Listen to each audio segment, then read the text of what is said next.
Thought I would. I'm Aaron Ruby. I'm the Senior Project Manager here at Blue Chip. This is Bobby, our wonderful field coordinator, and we're going to do a little demonstration for you on proper etiquette to do a drywall patch. Okay, we want you in there fast, efficient, not wasting a lot of time, and try not to make a mess in Miss Jones's house. Miss Jones will hate you for it. So here's a couple quick tips from the pros to help you guys out to have a better successful day. So first off, we already have a hole cut, and as you can see, what we like to do, so we're going to imagine that we were doing a plumbing repair behind this wall. So Bobby cut this hole to access. We fixed the leak. Now it's time to patch it like it never existed. First of all, what we do, guys, is we actually get these clips. You can get these clips at Home Depot, Lowe's. Yep, they're $3.99. $3.99. Package of about 8 or 9 of them in there. So we like to use these clips because they're fast, they're easy, and they're easy. You guys will see how this works. So basically, how this works is this thing goes onto the 1/2-inch drywall that you get there. Okay, you grab a screw, screw that in.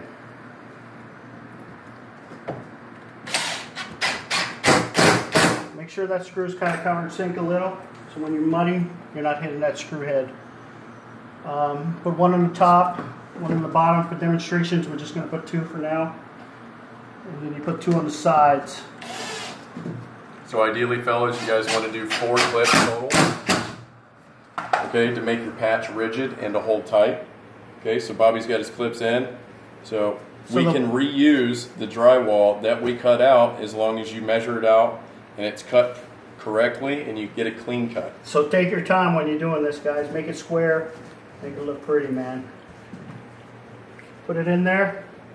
And then just to show you guys, this clips right here has holes in them.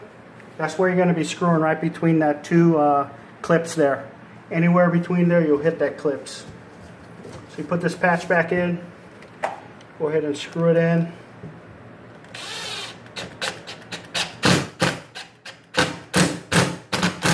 Right there. Now if we had another clip here, everything will be straight.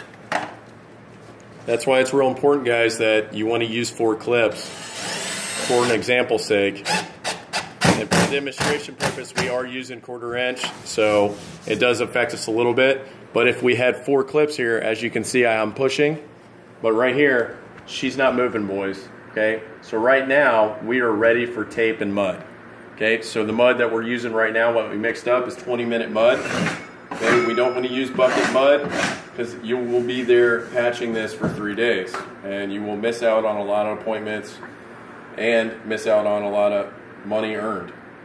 Okay, so once you get all the clips in, you get the drywall back in, screws are all, you've got it all screwed down. These clips will break off, and that's what makes it really nice, is that you can just break these clips off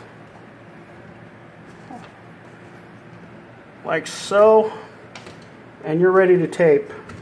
Now, we had a discussion on whether to use paper tape versus mesh. Yep. And we came out with paper is a lot cleaner. It comes out a lot nicer than the mesh. The mesh takes a lot more to cover. So anytime you can, go ahead and use the paper tape. And also, too, a little tip, we do not have it on site, but if you do, you put a little spray adhesive right here, and you can stick your tape on, and then you're already ready for mud. Right now, Bobby does not have any, so we're just going to go ahead and lay some mud, and then we can smooth out our tape, and that adheres the tape to the drywall. Okay, what I usually do is I use my spoke thing. This is a 2-inch tape. I go about 3 inches on each, right down the middle. So just grab a little bit of mud. Okay. And Bobby, why is that important? Why is this? Yep. Well, first of all, it fills the gap up, and it'll hold your tape in place until you can squeeze all that mud back out. Basically, what you're trying to do with this is the tape is to cover that line right there so you don't see it anymore. Now, it's really important too, when you start taking out the mud, that your knives are clean when you're doing that. Okay? And it's very important too, after you're done with your repair, that you take care of your tools. Okay, we're only as good as our tools, boys.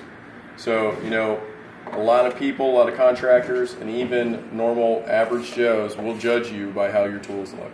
So we like to keep, a good standard Blue Chip here, we want to present excellence. So any shape and form, and especially how we treat our customers. Okay. So I started off with the small knife. I got all the mud around, about 3 inches on, total. You get your tape, put it right on that, right in the middle of that seam. Okay. Press it down a little. Grab your knife and just rip it off. Okay. That'll give you a nice seam. And I like to do it all the way around before I start knocking everything down. Now knocking down, what do you mean, Bobby? Taking all the mud from the back of the tape so there's no air holes or anything like that. So that's going to create a cleaner patch, everybody at home, and helps us out. So the less sanding we all have to do, the better our lives will be. At this point, I'll jump up to the next size knife, which is an 8-inch. Again, make sure these knives, you see even that little thing right there, if you can see it, that will create a dent in your mud. Okay, so you want to keep everything clean. And after every swipe, you want to clean your knife. So basically what I do, I just put my finger right here and just pull down. Okay, clean your knife, reposition that, come across. Okay, go all the way around and squeeze all that mud out.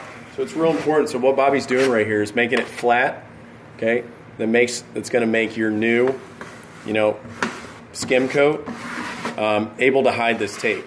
So what's great about the paper is, now we need to go over 1/8 of an inch, or even less than that, maybe a 1/16. Okay, with the mesh, you're going thicker, and it also has the ridges that you need to fill.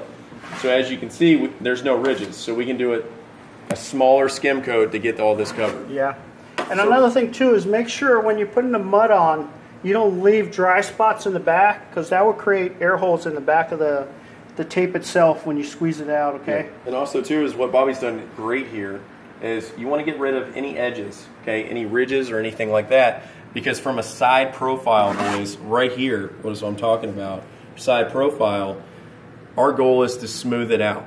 Okay, so we're actually going to be mudding up to here all the way over to hide this area. You always want to go wider so that way it gives you more room to fade in. Yeah, you're going to probably come out to about here all the way around, guys. It's about 3 inches from where the end of the tape is. Okay. Next thing what I usually do is I put another coat on it, just a small skim coat on it. Just start here, just knock it on there. Right now you're not trying to make it look pretty, you're just trying to get all the highs and lows out.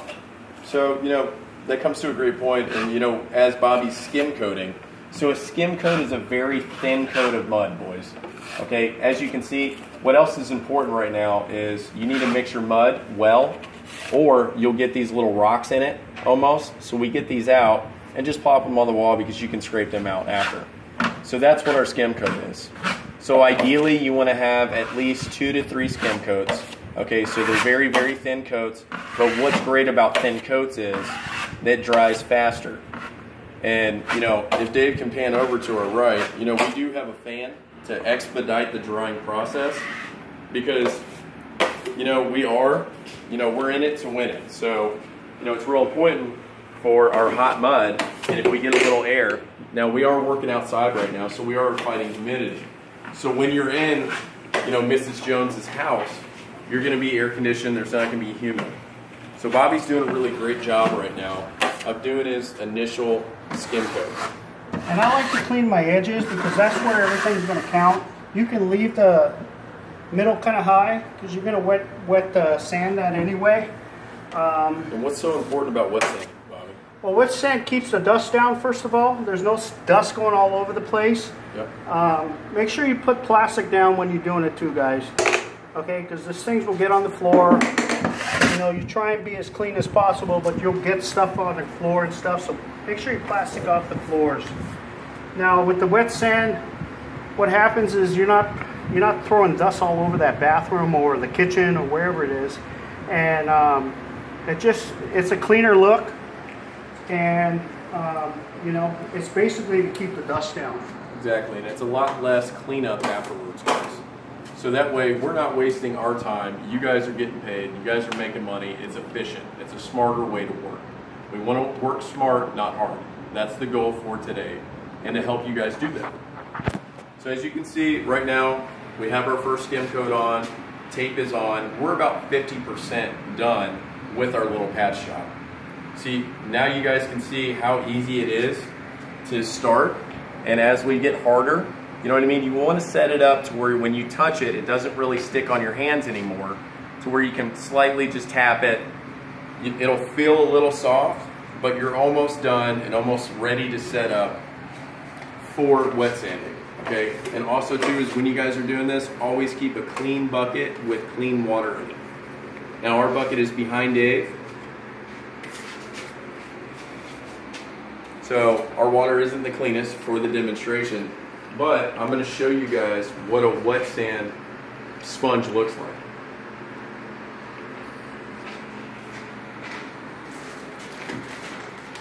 So as we let this dry, okay, this is found at Lowe's and Home Depot, okay? It's $3.99, I'll always buy this for you guys. It's $3.99 just like the clips, okay? We are only as good as our tools, and then also too, you know, open it up.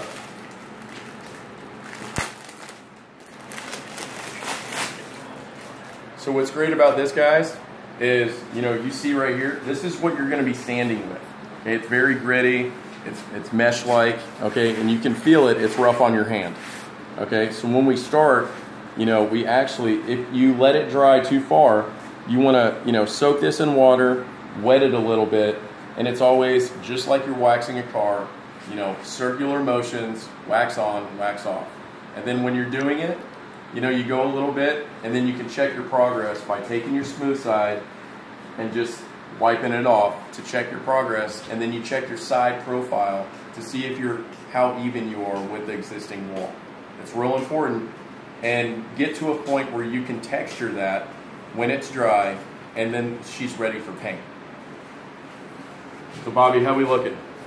Oh, we gotta let it dry just a little bit more, but what I'm gonna go ahead and do, I'm gonna show you how to patch this hole right here using the mesh tape. And this is where once, you know, the mesh tape comes in really well too. Because a lot of times you can't fill that hole, but you can put the mesh tape over it and it'll hold the mud in place. And that's really what the tape's for, right, Bobby? That is what the tape is for. Awesome. Okay, first of all, what you do is you got a hole that maybe a doorknob went through. Is you get this tape, since it's self-adhesive, put it on the hole, tap it down a little, just cover the hole. That's why the knives are called taping knives, guys. You know, this is a pretty hole, big hole. I'll go the other way, just to give it a little bit more tape. Now it'll be a lot more mud to cover it, but since the hole is so big, I want my mesh to be pretty small so the mud's not oozing through there. Okay. So now that we have it set up to where, you know, Bobby's got something to adhere up, and it's going to hold and grab the mud. Okay, so basically what I do is make sure that tape's secure on the wall, grab some mud, just tap it on there. So Bobby, I noticed your technique. I mean, is there you know, any form to that? You mean, I like to go around the edges. I like to actually have my mud really high in the middle here, because you can always wet sand it down. And my edges, I want my edges to be 10 on the outside. Awesome. I'm not too concerned about the middle right now, because a lot of times this thing will bubble out because it's such a big hole. But it doesn't matter, because when you wet sand, you can cut that down pretty quick. You know, make it flush with the wall, yep. Right? So at this point, I'm just trying to get that mud to kind of cover the tape and also cover the hole. Okay. So that looks pretty well for me right now. I can deal with that, you know. And like again, I always do my edges, because these little ridges here, they'll come down with the wet sand. And you know, guys, this is a good point. I mean, as you can see, you know, from earlier in the video, Bobby has to apply a lot more mud to fill all that mesh. So that's why it's key. And then Dave, if you can be so kind to do side profile from patch to patch, that you can see, you know, how much more it actually sticks off the wall. So that's why, you know, here at Blue Chip, we like paper tape. So let's keep it simple, keep it clean. Okay. Now we're going to back up to this top patch we just did. It's pretty much getting pretty close to getting set up. And I'm going to go ahead and just knock this thing down. Again, we're going to wet it. We're going to squeeze out the sponge. Make sure we get most of the moisture out. And we're going to use this side that's, you know, has that pad on there. And we're just going to barely touch the wall. Okay? Just going to barely touch the wall. I mean, you don't need a lot of pressure. And right now, you're not worried about all this lines in here. Okay? Just go around, smooth out the edges. Oh, those ridges come off pretty easy, brother. Yep. And you got another skim coat that's going to go on this, so you don't have to really worry about, you know, a lot of this. Your small what's little going pitting, on. anything like that. It's just getting up all the high points and getting them all off. Okay, like so. Therefore, when your next coat goes on, guys, it's one coat, you're done. You're working with smooth surface. Yep. Less work for you. Just your edges are really important because that's where they're going to see. You can get away with this thing being a little bit high, but your edges, if it's high, when you paint it, it'll show up. Okay, then I see a little bit of here. You just tap it just really lightly. Get that things out of there, man. Like so. Okay, once you get that, turn your sponge around and try and get a light coat. Just take it off.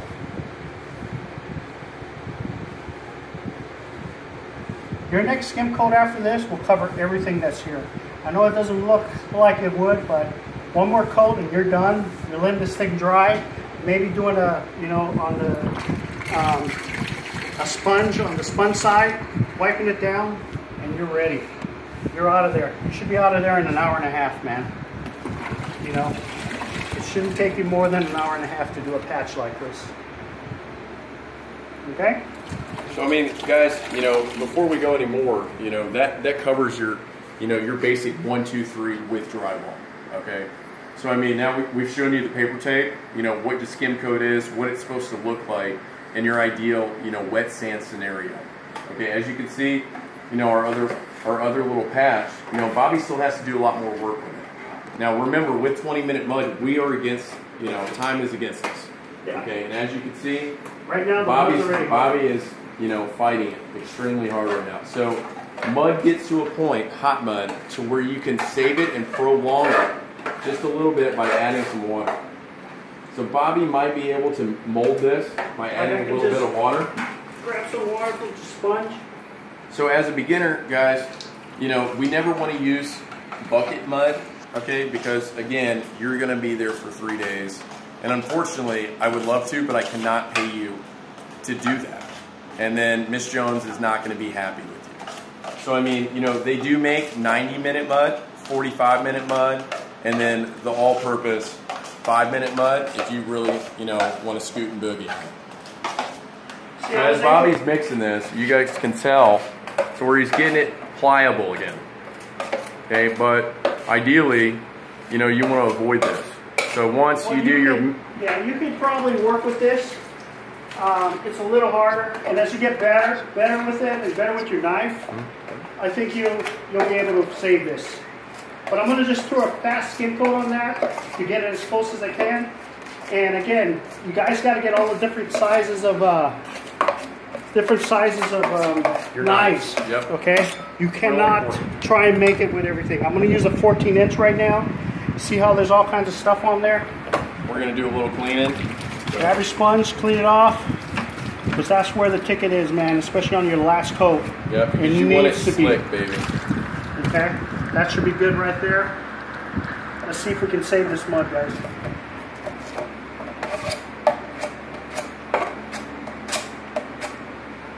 Put some on your knife. Slap it on there. Again, you're going against time, so you're going to have to work it. I've worked with mud like this before. What Bobby means when he says work it, you guys are going to have to put additional pressure that you wouldn't have to do if we weren't, you know, fighting against time.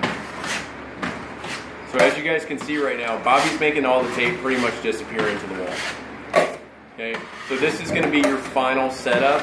So you want it, even if you have a little bit of excess, we can hit it and wet sand it again and smooth it out, and we are done. and then she's ready for texture or paint if we're doing a flat surface. And a lot of times I save this mud, but if you guys don't feel like you want, because what happens is the mud gets hard and there's a lot of knobs in there and stuff that's going to get on your wall, so you might want to throw your old mud away. So mix what you need and then go ahead and put your final coat. That'll make everything nice and smooth, man. It's looking good, Bobby.